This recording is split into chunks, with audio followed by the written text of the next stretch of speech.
Salut à tous et bienvenue à Apprends à ma sauce. Aujourd'hui, on va parler d'un petit sujet. J'ai souvent entendu en fait qu'il y avait une très très bonne ambiance dans tes cours Alex. Et est-ce que tu peux m'en parler un peu plus? C'est quoi l'ambiance, la gestion d'un groupe? Ouais, salut JN, salut à tous. Il est vrai que je mets beaucoup d'importance sur la gestion du groupe, c'est-à-dire quelle ambiance va avoir dans mon cours. J'ai beaucoup réfléchi à ça. Et en fait, ce que je souhaite, c'est qu'il y ait une ambiance décontracte, une ambiance légère dans mon cours. Comment tu arrives à gérer l'harmonie justement de ce groupe? En fait, j'ai mis des règles assez simples au sein de mes cours. Je vais rappeler pendant mes cours aux personnes de sourire, surtout quand ils sont concentrés.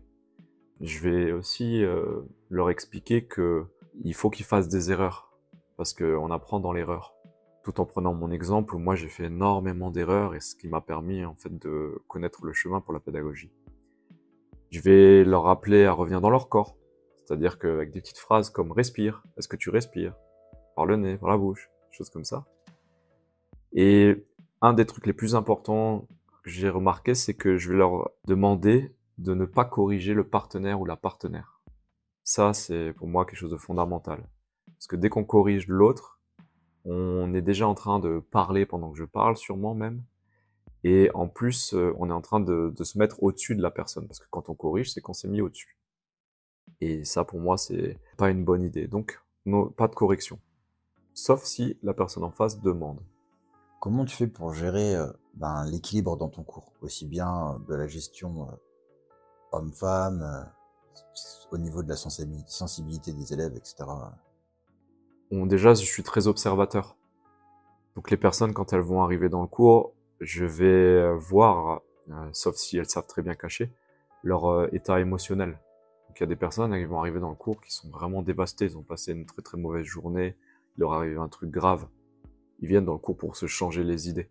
Donc une personne à qui je fais plein de blagues habituellement, ou une personne que je corrige fréquemment habituellement, je vais à ce moment-là faire attention pour pas le faire par exemple. Voilà. Parce qu'elle est déjà sensible. Je vais faire attention à ça. Malgré en fait le fait que tu aies ton statut de prof et que tu dois corriger les gens, il y a une forme de bienveillance en fait. Oui, bah c'est le plus important. Les personnes ont eu des journées dures, avec des boulots durs des fois. Quand ils arrivent dans le cours, pour moi, c'est qu'ils arrivent dans un milieu sécure, un milieu bienveillant, franchement bienveillant. T'as déjà eu une expérience où toi t'étais à fond, énergie au max et tu fais ton cours et que d'un seul coup un de tes élèves réagit de façon excessive. Oui, ça m'arrive régulièrement. À la fois j'ai ça, donc je corrige une personne, elle le prend super mal. Ou à la fois, des fois, je suis en super énergie et j'arrive dans le cours et je veux mener mon cours. Et en fait, c'est tout le groupe qui est lourd et qu'il faut bouger.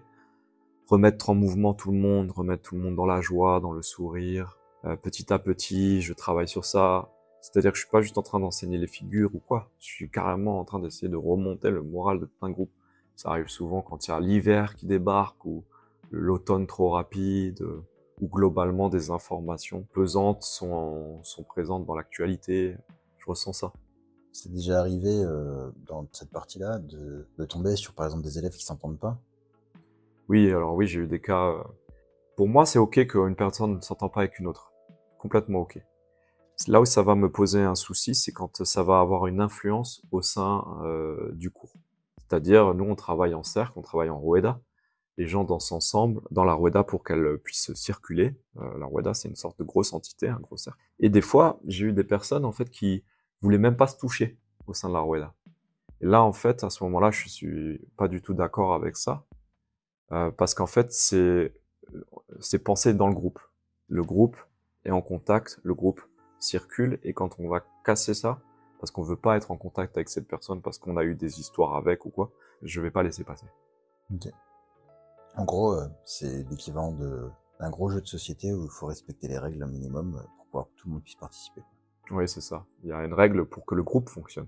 Et du coup, toi, t'es là pour gérer justement l'équilibre de ce groupe pour que tout se passe bien. C'est ouais, gardien de l'espace et gardien du moment, du lieu. Et en fonction de moi, mon objectif étant la bienveillance et un cours qui permet aux gens d'accéder à la danse et qui permet de se développer, Ben pour ça, il faut qu'il lâche un peu les égos à des moments qui seraient mal placés. Je vais passer à ma question bonus maintenant que tu me connais. Peux-tu me donner un tips justement sur le sujet de la bienveillance pour bien commencer un cours ou bien commencer une soirée? Ouais, j'en ai même deux, mais le premier, c'est s'autoriser à faire des erreurs, et donc autoriser l'autre à faire des erreurs. Et en fait, le deuxième, là, c'est bienveillance avec soi-même, ça veut dire savoir où est-ce qu'on en est. Si j'ai passé une mauvaise journée, si c'est très difficile pour moi, en fait, que j'arrive à mon cours de salsa, là, je vais parler en tant que prof, la première chose que je fais maintenant, c'est j'en parle à ma cavalière. Parce que ma cavalière, en fait, je suis en contact avec elle non-stop. Et si je suis en colère ou si j'ai une frustration, c'est comme si ça va passer à travers moi chez elle. Et le fait de pouvoir lui dire « Ah, je me sens énervé ou quoi », je sais pas si c'est moi, je sais pas si c'est toi, parce que peut-être c'est toi que je ressens, je sais pas si c'est le groupe, ça permet de sortir de moi-même déjà ce qui me traverse, et déjà de le nettoyer en grande partie.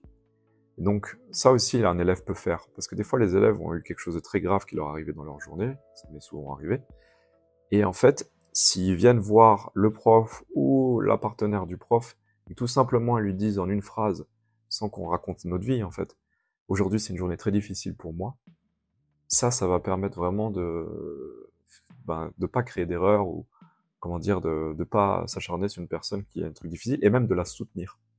Donc pour moi c'est quelque chose de très bienveillant de dire son état, voilà où on en est. Ok, merci. Ce podcast touche à sa fin. Merci d'avoir répondu. Merci à tous pour nous avoir écoutés. Ces sujets sont faits pour vous, donc n'hésitez pas à nous poser des questions. Et on se retrouve dans un prochain podcast. Allez, ciao.